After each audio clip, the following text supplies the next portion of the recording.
ಮಾಹಿತಿ ಕೊಡ್ತಾರೆ ನನ್ನ ಕಲೀಗ್ ರಂಜಿತ್ ಶಿರಿಯಾರ್ ನೇರ ಸಂಪರ್ಕದಲ್ಲಿ ಜಾಯ್ನ್ ಆಗಿದ್ದಾರೆ. ರಂಜಿತ್, ಸದ್ಯ ನೀವು ಕೂಡ ಸೇಫ್ ಆಗಿದ್ರಿ ಅಂತ ನಾನು ಭಾವಿಸ್ತಾ ಇದ್ದೀನಿ. ಜೊತೆಗೆ ಅಲ್ಲಿ ಏನೆಲ್ಲ ಬೆಳವಣಿಗೆ ಆಗ್ತಾ ಇದೆ, ಜೊತೆಗೆ ಈಗ 7 ಉಗ್ರರು ಮಟಾಶ್ ಆಗಿದ್ದಾರೆ ಅಂತ ಗೊತ್ತಾಗ್ತಾ ಇರುವಂಥದ್ದು. ಕಂಪ್ಲೀಟ್ ಆಗಿ ಈಗ ಬಾಲ ಕಟ್ ಮಾಡ್ತಾ ಇದೆ ಭಾರತೀಯ ಸೇನೆ ಪಾಕಿಸ್ತಾನದು. ಸದ್ಯ ಈಗಾಗಲೇ ನೋಡ್ತಾ ಇದ್ವಿ ಯಾವ ರೀತಿಯಾಗಿ ದಾಳಿಯನ್ನ ನಡೆಸ್ತಾ ಇದೆ ಅಂತ. ಇದರಲ್ಲಿ ಬಹಳ ಪ್ರಮುಖವಾಗಿ ಈಗ POKಯನ್ನ ವಶಕ್ಕೆ ಪಡೆದುಕೊಳ್ಳುತ್ತಾ ಎನ್ನುವಂಥ ಪ್ರಶ್ನೆ ಉದ್ಭವ ಆಗ್ತಾ ಇದೆ. ಎಲ್ಲ ಪರಿಸ್ಥಿತಿ ನೋಡ್ತಾ ಇದ್ರಿ, ಎಲ್ಲ ಒಂದ್ ಕಡೆ POK ವಾಪಸ್ ನಮಗೆ ಸಿಗುತ್ತಾ POK?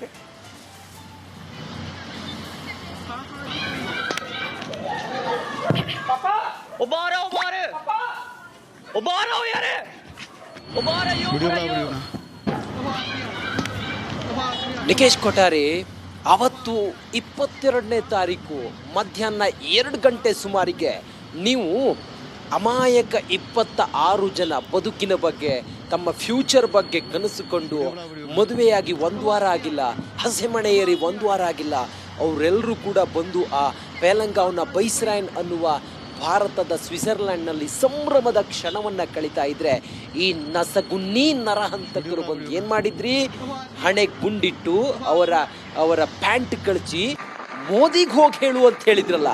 ಇವತ್ತು ಮೋದಿಗೆ ಹೋಗಿ ಹೇಳಿ ಆಗಿದೆ. ಮೋದಿ ಏನು ಮಾಡ್ತಿದ್ದಾರೆ ಅನ್ನೋದನ್ನು ಮೊದಲು ನೋಡಿ, ನಿಮ್ಮ ದೇಶದಲ್ಲಿ ಏನಾಗ್ತಿದೆ ಅನ್ನೋದನ್ನು ಮೊದಲು ನೋಡಿ.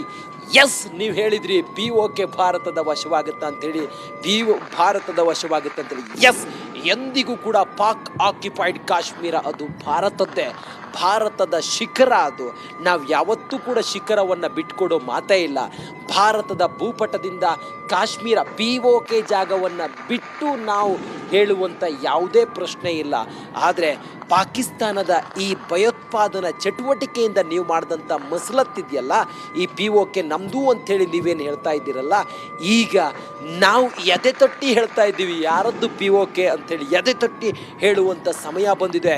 ಇದೇ ಫ್ಲೋನಲ್ಲಿ ಭಾರತ ಈಗ POKಯನ್ನು ಮತ್ತೆ ತನ್ನ ಭೂಪಟಕ್ಕೆ ಸೇರಿಸ್ಕೊಳ್ಳುತ್ತೆ ಅನ್ನುವ ಆಶಾಭಾವನೆ ನಮಗೂ ಇದೆ. ಅದಕ್ಕೆ ಪೂರಕವಾದಂಥ ವಾತಾವರಣ ಸೃಷ್ಟಿಯಾಗಿದೆ. ಒಂದು ಕಡೆಯಲ್ಲಿ POK ಭಾರತದ ಅದು ಶಿಖರ ಭಾಗವುದು. ನೋಡಿ, ಶಂಕರಾಚಾರ್ಯರ ತಪೋಭೂಮಿ, ಸರಸ್ವತಿಯ ನಾಡು ಈ ಜಮ್ಮು ಕಾಶ್ಮೀರ ಇದೆಯಲ್ಲ, ಇಲ್ಲಿ ಇದ್ದಂಥ ಪಂಡಿತರೆಷ್ಟು ಜನ, ಇಲ್ಲಿ ಗಂಟೆ ಹಾಗೆ ಪೂಜೆ ಪುನಸ್ಕಾರ ಅಂತೇಳಿ ನಡೀತಿದ್ದದ್ದು ಎಷ್ಟೆಷ್ಟು. ಆದರೆ ಅದನ್ನು ಹೆಂಗೆ ಮಾಡಿಬಿಟ್ರಿ ನೀವು, ಉಗ್ರವಾದದ ನೆಲೆ ಅಂಥೇಳಿ ಮಾಡಿಬಿಟ್ರಿ. ಭಾರತ ಮಾತೆಗೆ ಜೈ ಹೇಳೋದಕ್ಕೆ ಹಿಂದೆ ಮುಂದೆ ಯಾರಿದ್ದಾರೆ ಅಂತ ನೋಡ್ಕೊಂಡು ಹೇಳುವಂಥ ಪರಿಸ್ಥಿತಿ ತಂದುಬಿಟ್ರಿ. ಅಲ್ಲಿದ್ದಂಥ ಪಂಡಿತರ ನರಮೇಧ ಮಾಡಿಬಿಟ್ರಿ. ಅಂಥ ಜಮ್ಮು ಕಾಶ್ಮೀರದಲ್ಲಿ ಇವತ್ತು ನೀವು ಮಾಡಿದಂಥ ಕುಕೃತ್ಯದ ವಿರುದ್ಧ ಭಾರತ ಸೆಟೆದು ನಿಂತು ನಿಮ್ಮರನ್ನು ಮಟ್ಟ ಹಾಕೋದಕ್ಕೆ ಹೊರಟಿದೆ. ಅದರ ಭಾಗವಾಗಿ ಇವತ್ತು ಭಯೋತ್ಪಾದಕರ ಸಂಹಾರ ಆಗ್ತಾ ಇದೆ. ಸೇನೆ ಆಪರೇಷನ್ ಜೊತೆಗೆ ಪಾಕಿಸ್ತಾನ ಸೇನೆ ಭಾರತದ ಮೇಲೆ ಅಟ್ಯಾಕ್ ಮಾಡೋದ್ರ ಜೊತೆಗೆ ಭಯೋತ್ಪಾದಕರು ಕೂಡ ಭಾರತದ ಮೇಲೆ ಯುದ್ಧ ಸಾರಿದ್ದಾರೆ. ಹೇಗೆ ಅಂತ ಹೇಳಿದರೆ, ಒಂದು ಕಡೆಯಲ್ಲಿ ಭಾರತೀಯ ಸೇನೆ ಸೈನಿಕರನ್ನು ಟಾರ್ಗೆಟ್ ಮಾಡ್ತಾ ಇದ್ದರೆ, ಈ ನಸಗುನ್ನಿ ಭಯೋತ್ಪಾದಕರು ಗಡಿಯಲ್ಲಿ ನುಸುಳೋದಕ್ಕೆ ಹೊರಟಿದ್ರು. ಒಬ್ಬರನ್ನ ಉರಿಯಲ್ಲಿ ಹೊಡೆದಾಕಾಯ್ತು, ಇನ್ನೊಬ್ಬರನ್ನ ರಜೌರಿಯಲ್ಲಿ ಹೊಡೆದಾಕಾಯ್ತು. ಈಗ 7 ಜನ ಒಳನುಸುಳೋದಕ್ಕೆ ಹೊರಟು ಇಲ್ಲಿ ವಿಧ್ವಂಸಕ ಕೃತ್ಯವನ್ನು ಮಾಡೋದಕ್ಕೆ ಬಂದವರನ್ನು ಭಾರತೀಯ ಸೇನೆ ನಿನ್ನ ಜಾಗ ಇದಲ್ಲ, ನಿನ್ನ ಜಾಗ ಅದೇ ಅಂಥೇಳಿ ಅವರನ್ನು ಯಮಲೋಕಕ್ಕೆ ಕಳಿಸಿ ಆಗಿದೆ. 7 ಜನರನ್ನು ಹೊಡೆದು ಹಾಕಿದ್ದಾರೆ ಅನ್ನೋ ಮಾಹಿತಿ ಈಗ ಸದ್ಯಕ್ಕೆ ಲಭ್ಯ ಆಗಿದೆ. ಅದರ ಜೊತೆಗೆ ಭಾರತೀಯ ಸೇನೆಯ ಕಾರ್ಯಾಚರಣೆ ನಿರಂತರವಾಗಿ ಸಾಗ್ತಾ ಇದೆ. ಗಡಿಯಲ್ಲಿ ಗುಂಡಿನ ದಾಳಿ ಆಗ್ತಾ ಇದೆ. ಪಾಕಿಸ್ತಾನ ಶೆಲ್ಗಳನ್ನು ಹಾಕ್ತಾ ಇದ್ರೆ ಅದನ್ನು ಉಡಾಯಿಸುವುದನ್ನು ಕೂಡ ಭಾರತ ಮಾಡ್ತಾ ಇದೆ. ಅದರ ಜೊತೆಗೆ ಪಾಕಿಸ್ತಾನದ ಪ್ರಮುಖವಾದ ಸೂಕ್ಷ್ಮ ಪ್ರದೇಶಗಳಲ್ಲಿ ಈಗ ಭಾರತ ತನ್ನ ಕೈವಶ ಮಾಡಿಕೊಳ್ಳುವಂಥ ಸಮಯ ಬಂದಿದೆ. ಪಾಕಿಸ್ತಾನ ವಿಲವಿಲ ಒದ್ದಾಡ್ತಾ ಇದೆ. ತನ್ನಲ್ಲಿರುವಂಥ ಅಂತರ್ಯುದ್ಧ ಪಾಕಿಸ್ತಾನವನ್ನು ಇಕ್ಕಟ್ಟಿಗೆ ಸಿಲುಕಿಸಿದೆ. ನೋಡಿ, ಭಾರತದ ಮುಂದೆ ಮಂಡಿ ಊರಿ ಕೇಳೋದು ಮಾತ್ರ ಬಾಕಿಯಾಗಿದೆ. ಪಾಕಿಸ್ತಾನ ಆರ್ಥಿಕವಾಗಿಯೂ ಕೂಡ ಕೆಳಗೆ ಬಿದ್ದಾಯಿತು, ಪಾಕಿಸ್ತಾನ ರಾಜತಾಂತ್ರಿಕವಾಗಿಯೂ ಕೂಡ ಕೆಳಗೆ ಬಿದ್ದಾಯಿತು, ಪಾಕಿಸ್ತಾನ ಜಾಗತಿಕವಾಗಿಯೂ ಕೂಡ ಮಕಾಡೆ ಮಲಗಿದ್ದಾಯಿತು. ಪಾಕಿಸ್ತಾನದ ಜೊತೆ ಯಾವ ದೇಶವೂ ಇಲ್ಲ. ತನ್ನ ಸಮುದಾಯದ ರಾಷ್ಟ್ರಗಳೇ ಇವತ್ತು ಪಾಕಿಸ್ತಾನದ ಭಯೋತ್ಪಾದನೆಯನ್ನು ಖಂಡಿಸ್ತಾ ಇದ್ದಾವೆ. ಹೀಗೆಲ್ಲ ಇರುವಾಗ ಪಾಕಿಸ್ತಾನ ಈಗ ದುರ್ಬಲವಾಗಿದೆ. ಕ್ಷಣ ಕ್ಷಣಕ್ಕೂ ಹಂತ ಹಂತಕ್ಕೂ ಪಾಕಿಸ್ತಾನ ಶಕ್ತಿಹೀನವಾದ ರಾಷ್ಟ್ರವಾಗ್ತಾ ಇದೆ. ಪಾಕಿಸ್ತಾನ ಬಿಖಾರಿಯಾಗಿದೆ. ಪಾಕಿಸ್ತಾನದಲ್ಲಿದ್ದಂತಹ ಭಯೋತ್ಪಾದಕರು ಈಗ ಭಿಕ್ಷೆ ಬೇಡುವಂಥ ಪರಿಸ್ಥಿತಿ ನಿರ್ಮಾಣ ಆಗಿದೆ. ಇಷ್ಟಾದರೂ ಕೂಡ ನಿಮ್ಮ ತಲೆಯಲ್ಲಿ ತುಂಬಿದಂಥ ಆ ಧರ್ಮದ ಅಫೀಮು ಇದೆಯಲ್ಲ, ನಿಮ್ಮನ್ನು ಎಂಥವರನ್ನಾಗಿ ಮಾಡಿದೆ ಅಂತ ಹೇಳಿದರೆ ಇವತ್ತು ನಿಮ್ಮ ನಿಮ್ಮ ಈ ಪರಿಸ್ಥಿತಿಗೆ ನೀವೇ ಕಾರಣ ಅನ್ನೋದ್ರಲ್ಲಿ ಮಾತಿಲ್ಲ. ಪಾಕಿಸ್ತಾನ ತನ್ನ ಮರಣ ಶಾಸನಕ್ಕೆ ಬರೆದಿಟ್ಟಾಗಿದೆ, ಅಂತಿಮ ಮೊಳೆಯನ್ನು ಹೊಡ್ಕೊಳ್ತಾ ಇದೆ ಪಾಕಿಸ್ತಾನ. ಅದಕ್ಕೆ ನಾವೇ ಬಾಪ್ ಆಗಿರುವಂಥ ಪಾಕಿಸ್ತಾನಕ್ಕೆ, ನಾವೇ ತಂದೆ ಪಾಕಿಸ್ತಾನಕ್ಕೆ, ನಾವೇ ಭಿಕ್ಷೆಯಾಗಿ ಕೊಟ್ಟಿದ್ದು ಪಾಕಿಸ್ತಾನ ಅನ್ನೋ ಒಂದು ದೇಶವನ್ನು, ನಾವೇ ಸೃಷ್ಟಿ ಮಾಡಿದ್ದು ಪಾಕಿಸ್ತಾನ ಅನ್ನೋ ದೇಶವನ್ನು, ನಾವೇ ಬಾಪ್ ಪಾಕಿಸ್ತಾನಕ್ಕೆ. ಆ ಪಾಕಿಸ್ತಾನವನ್ನು ನಾವೇ ಇವತ್ತು ನಿರ್ಮೂಲನೆ ಮಾಡ್ತಾ ಇದ್ದೀವಿ. ನಮ್ಮ ಬೆನ್ನಿಗೆ ಚೂರಿ ಹಾಕಿದ್ರಿ ಅನ್ನೋ ಕಾರಣಕ್ಕೋಸ್ಕರ. ನೋಡಿ, ಇದು ನಿಕೇಶ್ ಕೊಠಾರಿ ಬೆಳಗಾಗೋದ್ರೊಳಗಡೆ ನಾವೇನು ಅಖಂಡ ಭಾರತದ ಕಲ್ಪನೆಯನ್ನು ಮಾಡಿದ್ವಿ, ಬಹುಶಃ ಅದು ಸಾಕಾರ ಆಗುವಂಥ ಸಮಯ ಬಂದಿದೆ. ಅದರಲ್ಲಿ ಕಾಶ್ಮೀರವೂ ನಮ್ಮದೇ, POKಯೂ ನಮ್ಮದೇ, ಜಮ್ಮುನೂ ನಮ್ಮದೇ, ಹಾಗೆ ಪಾಕಿಸ್ತಾನವೂ ಕೂಡ ಭಾರತದ್ದೇ ಅಂತೇಳಿ ಹೇಳುವಂಥ ಸಮಯ ಖಂಡಿತವಾಗ್ಲೂ ಕೂಡ ಬಂದೇ ಬರುತ್ತೆ. ನೋಡಿ, ಬಾಂಗ್ಲಾದೇಶ ಹೇಳಿತ್ತು, ನಾವು ಈಶಾನ್ಯ ರಾಜ್ಯಗಳ ಕೆಲವು ಪ್ರದೇಶಗಳನ್ನು ಪಾಕಿಸ್ತಾನ ಭಾರತದ ಮೇಲೆ ದಾಳಿ ಮಾಡ್ತು ಅಂತ ಹೇಳಿದರೆ ನಾವು ಅಟ್ಯಾಕ್ ಮಾಡೋಣ ಚೀನದ ಜೊತೆಯಲ್ಲಿ ಸೇರ್ಕೊಂಡು ಅಂಥೇಳಿ ಯಾರೋ ಒಬ್ಬ ಬಾಂಗ್ಲಾದೇಶದನೊಬ್ಬ ಹೇಳ್ದಲ್ಲ. ಎಲ್ಲಿದ್ದ ಈಗ ಆತ? ನೋಡಿ, ಎಲ್ಲಿದ್ದ ಈಗ? 1971ರಲ್ಲಿ ಪಾಕಿಸ್ತಾನ ಈ ಬಾಂಗ್ಲಾದೇಶ ವಿಮೋಚನೆ ಸಮಯದಲ್ಲಿ ನಮ್ಮದೇ ಸೇನೆ ನೆರವಿನಿಂದ ನಿಮ್ಮನ್ನೂ ಕೂಡ ಒಂದು ರಾಷ್ಟ್ರ ಅಂತೇಳಿ ಮಾಡಿದವ್ರು ನಾವು. ಅಂಥವ್ರ ಮೇಲೆ ನೀವು ನಮ್ಮ ಮೇಲೆ ಅಥವಾ ನಾವೇನೋ ಒಂದು ಸ್ಟೆಪ್ ಹಿಂದಿಟ್ವಿ ಅಂಥೇಳಿ ನಮ್ಮ ಈಶಾನ್ಯ ರಾಜ್ಯಗಳನ್ನು ಅಟ್ಯಾಕ್ ಮಾಡಿ ನಾವು ಕೈವಶ ಮಾಡಿಕೊಳ್ಳುವ ಅಂಥೇಳಿ ಮಾತಾಡ್ತಾ ಇದ್ದೀರಲ್ಲ, ಇವತ್ತು ಏನು ಮಾಡ್ತಾ ಇದ್ದೀರಿ ನೀವು? ಭಾರತದ ಶಕ್ತಿ ಏನು ಅಂಥೇಳಿ ಈಗ ಆದರೂ ತಿಳಿತಾ ನಿಮಗೆ? ನಿಮ್ಮ ಮತ್ತೊಂದು ಮಾಹಿತಿ ಕೊಡ್ತಾರೆ ನನ್ನ ಕಲೀಗ್ ರಂಜಿತ್ ಶಿರಿಯಾರ್ ನೇರ ಸಂಪರ್ಕದಲ್ಲಿ ಜಾಯ್ನ್ ಆಗಿದ್ದಾರೆ. ರಂಜಿತ್, ಸದ್ಯ ನೀವು ಕೂಡ ಸೇಫ್ ಆಗಿದ್ರಿ ಅಂತ ನಾನು ಭಾವಿಸ್ತಾ ಇದ್ದೀನಿ. ಜೊತೆಗೆ ಅಲ್ಲಿ ಏನೆಲ್ಲ ಬೆಳವಣಿಗೆ ಆಗ್ತಾ ಇದೆ, ಜೊತೆಗೆ ಈಗ 7 ಉಗ್ರರು ಮಟಾಶ್ ಆಗಿದ್ದಾರೆ ಅಂತ ಗೊತ್ತಾಗ್ತಾ ಇರುವಂಥದ್ದು. ಕಂಪ್ಲೀಟ್ ಆಗಿ ಈಗ ಬಾಲ ಕಟ್ ಮಾಡ್ತಾ ಇದೆ ಭಾರತೀಯ ಸೇನೆ ಪಾಕಿಸ್ತಾನದು. ಸದ್ಯ ಈಗಾಗಲೇ ನೋಡ್ತಾ ಇದ್ವಿ ಯಾವ ರೀತಿಯಾಗಿ ದಾಳಿಯನ್ನ ನಡೆಸ್ತಾ ಇದೆ ಅಂತ. ಇದರಲ್ಲಿ ಬಹಳ ಪ್ರಮುಖವಾಗಿ ಈಗ POKಯನ್ನ ವಶಕ್ಕೆ ಪಡೆದುಕೊಳ್ಳುತ್ತಾ ಎನ್ನುವಂಥ ಪ್ರಶ್ನೆ ಉದ್ಭವ ಆಗ್ತಾ ಇದೆ. ಎಲ್ಲ ಪರಿಸ್ಥಿತಿ ನೋಡ್ತಾ ಇದ್ರಿ, ಎಲ್ಲ ಒಂದು ಕಡೆ POK ವಾಪಸ್ ನಮಗೆ ಸಿಗುತ್ತಾ? POK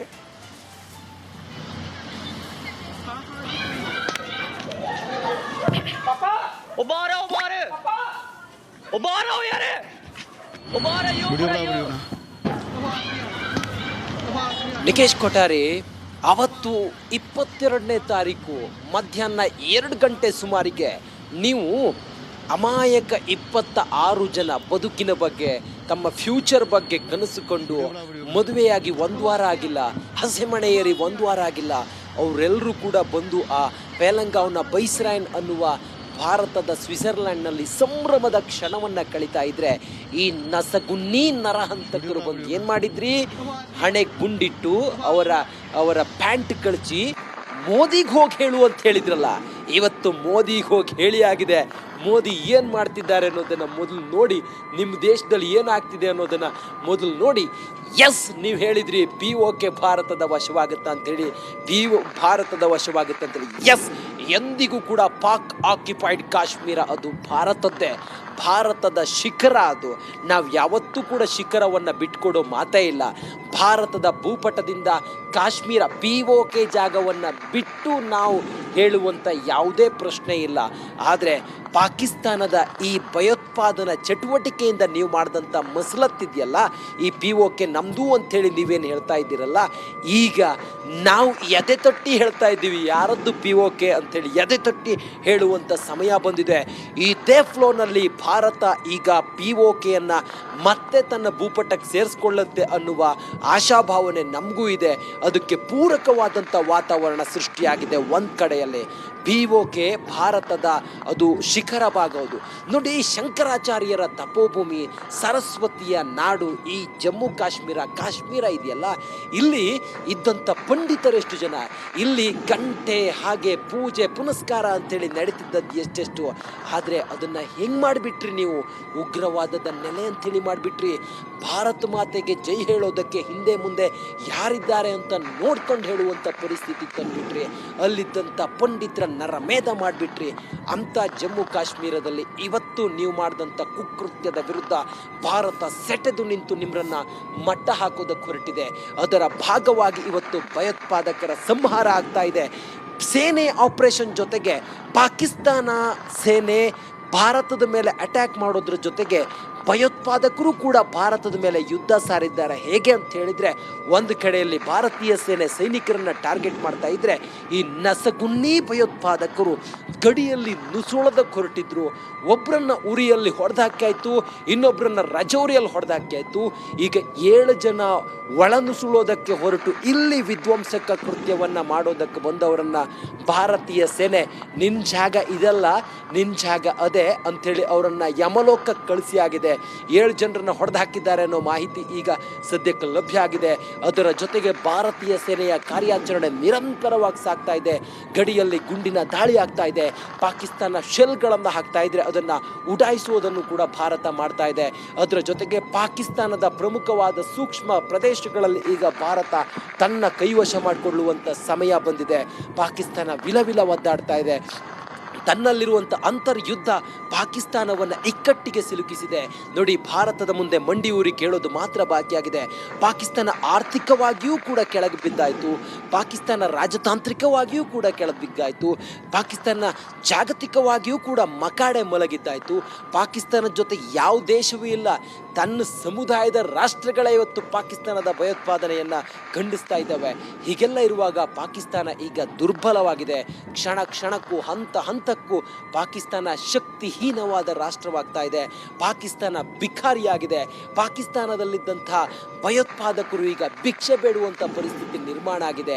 ಇಷ್ಟಾದರೂ ಕೂಡ ನಿಮ್ಮ ತಲೆಯಲ್ಲಿ ತುಂಬಿದಂಥ ಆ ಧರ್ಮದ ಅಫೀಮು ಇದೆಯಲ್ಲ, ನಿಮ್ಮನ್ನು ಎಂಥವರನ್ನಾಗಿ ಮಾಡಿದೆ ಅಂತ ಹೇಳಿದರೆ ಇವತ್ತು ನಿಮ್ಮ ಈ ಪರಿಸ್ಥಿತಿಗೆ ನೀವೇ ಕಾರಣ ಅನ್ನೋದ್ರಲ್ಲಿ ಮಾತಿಲ್ಲ. ಪಾಕಿಸ್ತಾನ ತನ್ನ ಮರಣ ಶಾಸನಕ್ಕೆ ಬರೆದಿಟ್ಟಾಗಿದೆ. ಅಂತಿಮ ಮೊಳೆಯನ್ನು ಹೊಡ್ಕೊಳ್ತಾ ಇದೆ ಪಾಕಿಸ್ತಾನ. ಅದಕ್ಕೆ ನಾವೇ ಬಾಪ್ ಆಗಿರುವಂಥ ಪಾಕಿಸ್ತಾನಕ್ಕೆ, ನಾವೇ ತಂದೆ ಪಾಕಿಸ್ತಾನಕ್ಕೆ, ನಾವೇ ಭಿಕ್ಷೆಯಾಗಿ ಕೊಟ್ಟಿದ್ದು ಪಾಕಿಸ್ತಾನ ಅನ್ನೋ ಒಂದು ದೇಶವನ್ನು, ನಾವೇ ಸೃಷ್ಟಿ ಮಾಡಿದ್ದು ಪಾಕಿಸ್ತಾನ ಅನ್ನೋ ದೇಶವನ್ನು, ನಾವೇ ಬಾಪ್ ಪಾಕಿಸ್ತಾನಕ್ಕೆ. ಆ ಪಾಕಿಸ್ತಾನವನ್ನು ನಾವೇ ಇವತ್ತು ನಿರ್ಮೂಲನೆ ಮಾಡ್ತಾ ಇದ್ದೀವಿ. ನಮ್ಮ ಬೆನ್ನಿಗೆ ಚೂರಿ ಹಾಕಿದ್ರಿ ಅನ್ನೋ ಕಾರಣಕ್ಕೋಸ್ಕರ.